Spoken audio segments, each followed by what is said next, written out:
A very good evening and welcome to The World Now at 4 on Hills TV. I am Uduak Daniel. First, let's talk the headlines. And on the headlines, President Buhari commends Anti-Narcotics Agency for smashing drug syndicate. Still on the headlines, Uganda confirms Ebola outbreak. Also on the headlines, COVID-19 pandemic is over in the U.S., Joe Biden. And on sports, Musa Chukwueze replaced as 18 players hit Super Eagles camp in Algeria. And now the news in detail. Nigeria's President Muhammadu Buhari has congratulated the chairman of the National Drug Law Enforcement Agency, that is the NDLEA, Buba Marwa, on the recent successful operation of the agency. Reports showed that the operation led to the smashing of an international drug syndicate and recovery of 1,855 kilograms of cocaine. In a telephone call to the chairman of the Anti-Narcotics Agency from New York, where he is attending the 77th session of the United Nations General Assembly, that is the UNGA 77, President Buhari said that the news of the recovery gladdens his heart. The NDLEA had announced the highest cocaine seizure worth over $278 million and arrest of drug barons, including a foreigner, in a major operation lasting 2 days across different locations in Lagos. According to NDLEA spokesman Febi Babafemi, at least 4 drug barons, including a Jamaican and the warehouse manager, have been arrested in a well-coordinated and intelligence-led operation that lasted 2 days across the different locations in Lagos State. Away from that, no fewer than 19 survivors of the human trafficking have been rescued by the National Agency for the Prohibition of Trafficking in Persons, that is the NAPTIP Kano Zonal Command. Abdullahi Babale, Zonal Commander of the agency, made this known in Kano while speaking with newsmen on Tuesday. Babale said that the survivors were those rescued in the state between September 13 and 18 by the Joint Border Task Force, adding that the suspected trafficker was also arrested during the joint operation. He disclosed that the survivors were recruited from Abia, Kaduna, Lagos, Ebonyi, Edo, Imo, Oyo, Ogun, Enugu, and Kogi states, while noting that the survivors were between the ages of 18 to 32 years. The zonal commander also disclosed that 18 of the survivors were females, while 1 was male. In a related development, the Director General of NAPTIP, who was represented by Olushayo Olubiyi, while addressing stakeholders in Lagos State, southwest Nigeria, said human trafficking is a national crisis that must be tackled headlong. Some of the participants also commented on the development at the briefing. And now let's have you know that the Nigeria Police Force in Jigawa State, in collaboration with a local vigilante group, has arrested 2 suspected kidnappers in Taura local government area of the state. The police public relations officer, that is the PPRO DSP Lawan Shisu, confirmed the arrest in an interview in Dutse, the state's capital. Shisu said the suspects, aged between 35 and 40, were arrested on Sunday following reliable intelligence and credible information. Shisu said that a preliminary investigation showed that the suspects were responsible for the August 9 attack on personnel of the Nigeria Immigration Service, that is the NIS, adding that investigation is also showing that the suspects killed 2 police officers at Kwalem village in Taura on January 23rd. The police spokesman further stated that 4 magazines with 83 rounds of 7.9mm live ammunition, 2 locally made pistols, bows, arrows, and 2 sticks were recovered from them. He also said the cellular phones, clothes, lubricating oil, 3 Nigerian national identity cards, and 4 photographs were recovered from the suspects. Shisu also urged the public to always avail the police with credible, reliable information concerning suspicious persons around their environment. In another story, the Christian Association of Nigeria, that is the CAN, has strongly condemned the kidnapping of over 40 worshippers at the Cherubim and Seraphim Church in a community in Kaduna State, alleging that despite the victory songs by security agencies in recent times, attacks by terrorists have continued. The vice president of CAN in the north, Joseph Hayab, has said the victory songs should be lowered down until the fight and the battle are completely won. Hayab, who is also chairman of the Apex Christian Organization in Kaduna, said in an interview on Tuesday that security agents should go after these criminals until these worshippers are rescued and returned to their homes. According to him, the kidnap of worshippers who went to participate in a vigil program in the church in Kurumin-Juwa of Kajuru local government area of Kaduna State, just behind the market at Kasuwan Magani, came as a disappointment. He recalled that on the fateful day, Wednesday night, precisely, bandits took away 57 people, adding that some escaped on the road and 43 are still with the bandits, and they are demanding a huge sum of 200 million naira. Coming right up next on The World Now at 4 would be news from other parts of Africa. Don't go away.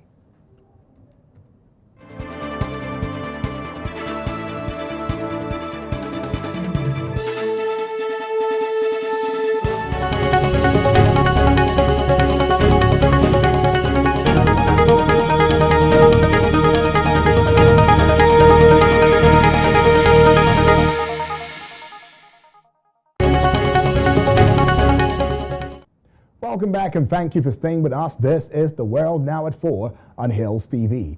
And now taking you to Uganda and having you know that Uganda have confirmed an outbreak of Ebola virus disease, that is the EVD, in Mubende district, Uganda. The confirmed case is a 24-year-old male, a resident of Ngabano village of Madudu sub-county in Mubende district, presented with EVD symptoms and later succumbed. According to reports, the Democratic Republic of Congo, that is the DRC, which neighbors Uganda to the west, is currently battling an outbreak of the Ebola virus disease, that is the EVD, which causes a deadly hemorrhagic fever. According to the World Health Organization, that is the WHO, the disease is transmitted to people from animals and spread through human-to-human infection. Taking you to Equatorial Guinea, President Teodoro Obiang Nguema Mbasogo abolished the death penalty, state television announced on Monday, citing a new law signed by the president's son, who serves as one of the country's vice presidents, lauded the move he called historic. According to newsmen, it was gathered that the last official execution in the small country was carried out in 2014, as well as according to Amnesty International, but international NGOs and the United Nations, that is the UN, regularly accuse the regime of forced disappearances, arbitrary detention and torture. Reports show that the measures will come into force in the 90 days following its publication in the official state journal and was approved by Parliament in advance. Equatorial Guinea follows Central African Republic in May 2022, Chad in 2020, and Sierra Leone last year in banning capital punishment on the African continent in recent years. We now move to other parts of the world after this break. Stay with us.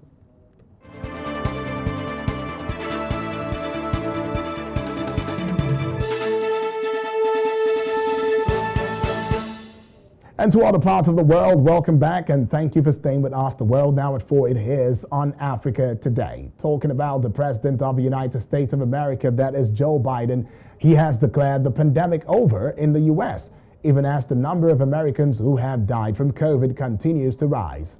Biden said that while there was still a problem, the situation was rapidly improving. According to statistics, it was revealed that over 400 Americans on average are dying from the virus each day. In an interview with newsmen, Biden said that the U.S. was still doing a lot of work to control the virus, while also making reference to the fact that no one's wearing masks.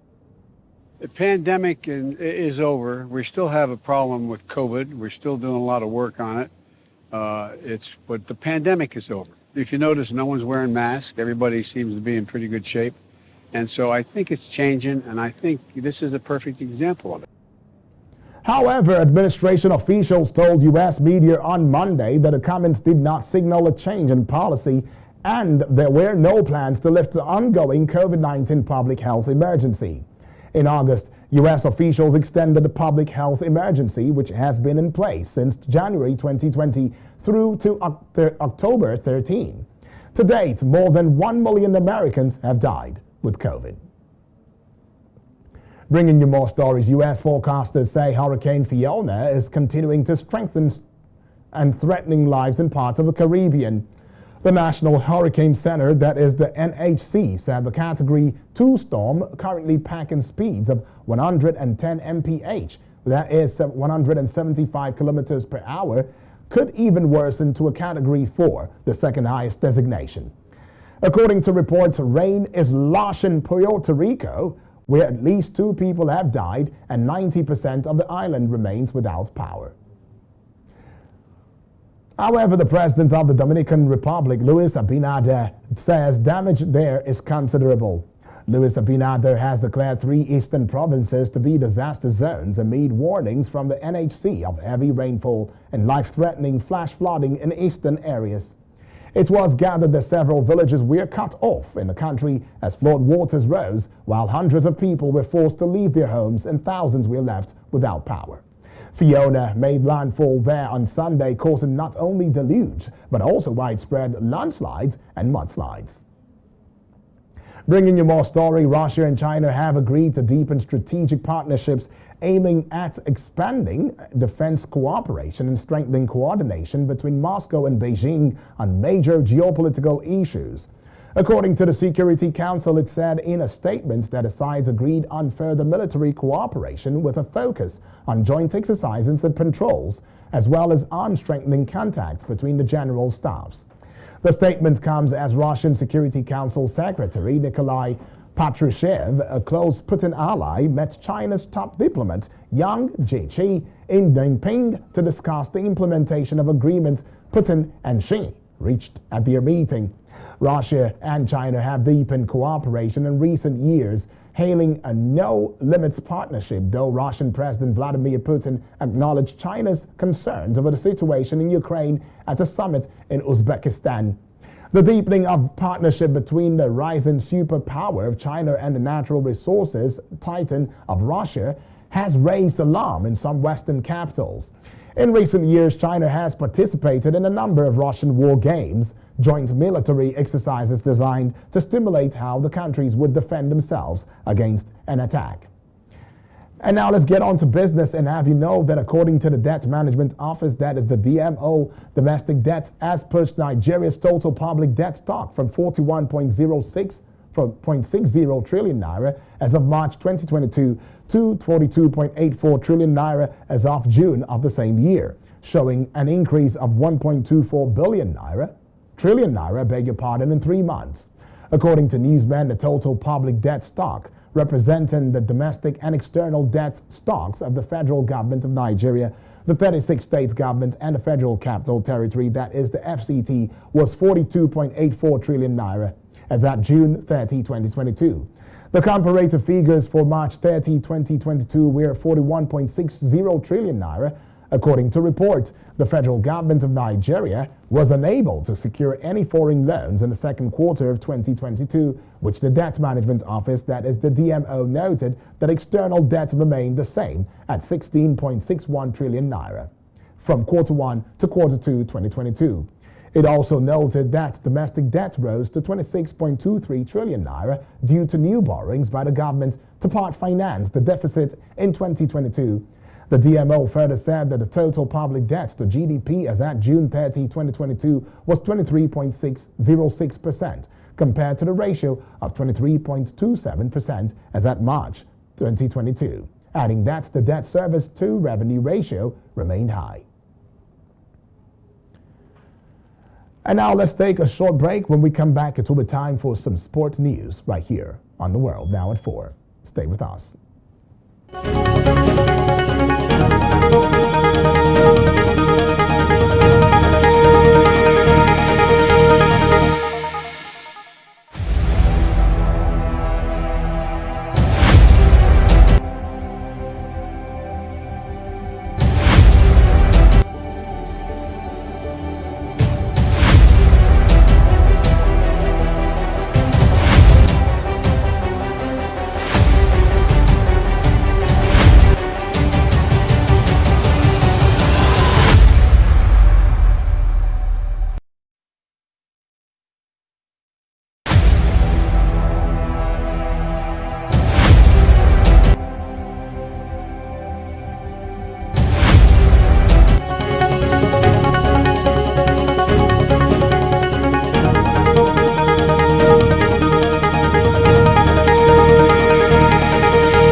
Very good evening to you and welcome to Sports News on World Now at 4. I am Richard Badum.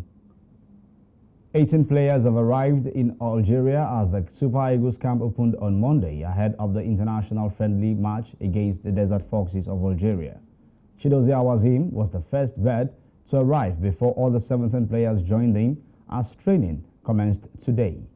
Meanwhile, Super Eagles captain Ahmed Musa has been ruled out of the match due to injury, while Villarreal forward Samuel Chukwueze was the latest player to withdraw from the game in Constantine.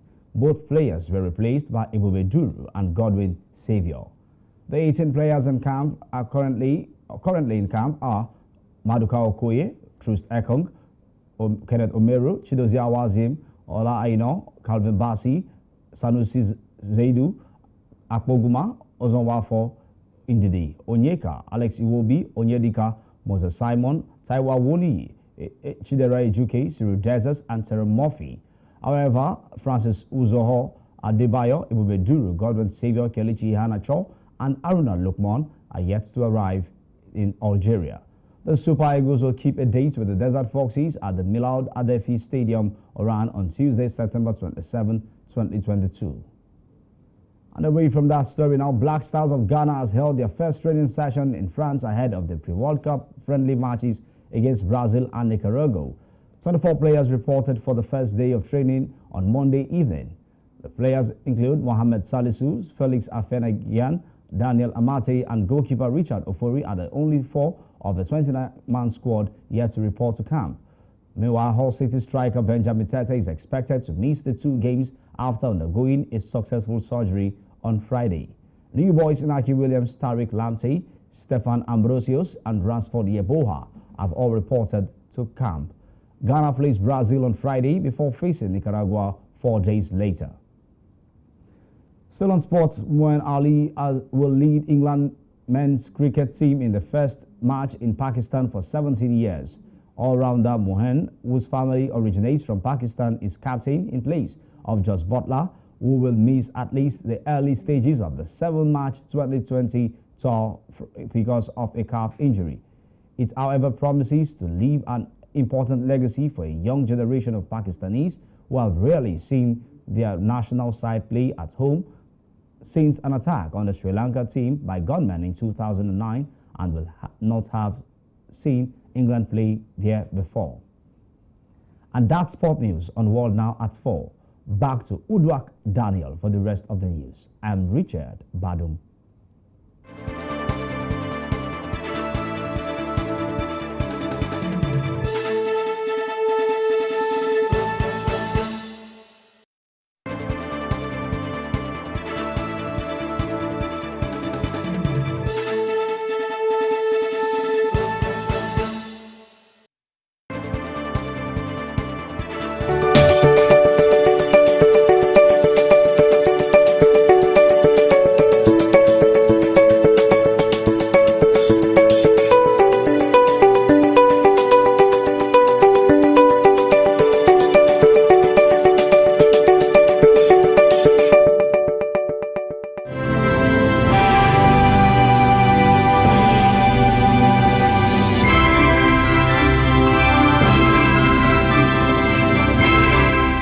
Thank you, Richard Badung, for that one on sports.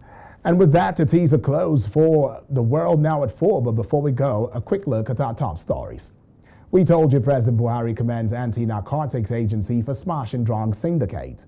We also told you Uganda confirms Ebola outbreak. We brought to the fore the fact that COVID-19 pandemic is over in the U.S., Joe Biden. And on sports, Musa Chukwueze, replaced as 18 players, hit Super Eagles camp in Algeria. Remember to visit us on Facebook at Hills TV, Instagram at Hills TV. Our YouTube channel is at Hills TV. I am Udwak Daniel. Thank you for watching.